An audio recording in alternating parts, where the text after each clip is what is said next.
Bonjour à toutes et à tous, je me présente à la va-vite. Moi c'est Iker, j'espère que vous allez bien, moi je vais bien. Voilà, je suis nouveau sur YouTube, alors soyez indulgents, s'il vous plaît. Je crie dès le début de la vidéo, désolé, on va reprendre un peu plus sainement. Alors déjà, vous l'avez en grand sur votre écran, vous l'avez vu dans le titre de la vidéo, vous savez de quoi on parle des jeux vidéo. Alors déjà, pour commencer, les jeux vidéo rendent violents, les jeux vidéo rendent zinzin, les jeux vidéo complètent vie sociale. Ce sont les trois principaux clichés autour du jeu vidéo. Les réponses, non, non, non. Non, non et non. Hein. Stop. Suite à ces non, explication. Les jeux vidéo ne rendent pas violents en eux-mêmes, mais c'est parfois le fait de perdre pour la énième fois à un jeu peut provoquer une grosse colère. Tout simplement, imaginons tu joues à Mario. On va dire Mario, hein. Tu recommences pour la 80e fois un niveau. Ça t'énerve, tu vois une tâche c'est toi, tu la prends, tu la balances sur le balcon du voisin, tu prends ton chat, tu le balances par la fenêtre, enfin, tu t'énerves, tu pètes un câble, mais voilà. C'est pas la faute du jeu. Enfin, si, mais c'est pas le jeu qui t'a rendu violent, c'est le fait de perdre qui t'a rendu violent. Ça pourrait très bien, tu pourrais très bien te mettre autant en colère parce que ta tour en Lego s'est écroulée, enfin ou je sais pas, un truc dans le genre. Les jeux vidéo ne rendent pas zinzin. Au contraire, ils peuvent parfois améliorer nos réflexes et développer notre imagination. Mama.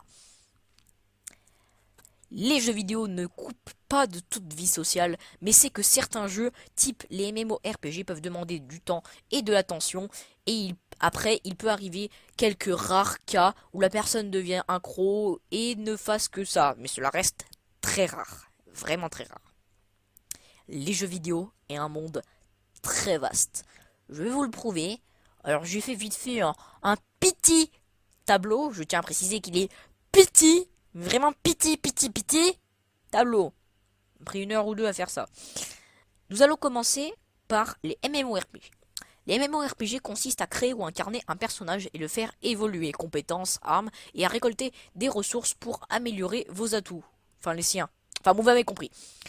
Ça se joue principalement sur PC. On a des exemples de jeux de ce type, League of Legends, StarCraft ou Skyrim, que je vous recommande, d'ailleurs c'est des très très bons jeux. Ensuite, on passe aux FPS. Les FPS sont des jeux en vue première personne et où le but est de tuer ses adversaires à coups de fusil, pistolet, machin. En gros, c'est un jeu de guerre où il faut faire pam partout. Enfin, voilà, tu tires sur tout ce qui bouge. C'est simple. J'aime pas trop ce genre de jeu, mais voilà. En gros, c'est ça.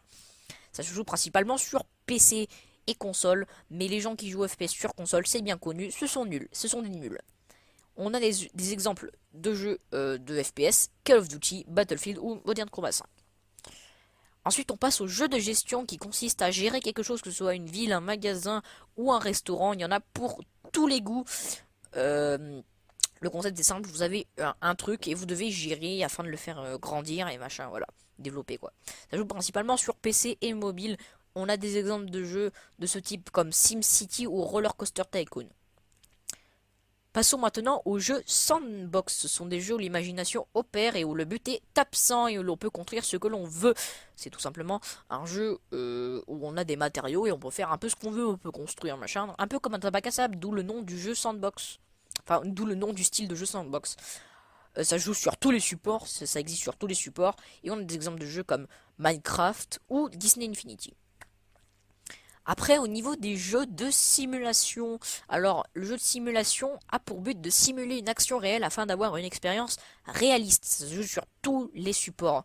On a Flight Simulator ou Euro Truck Simulator que vous voyez à l'écran en tant que exemple. Important! Ce message est très important.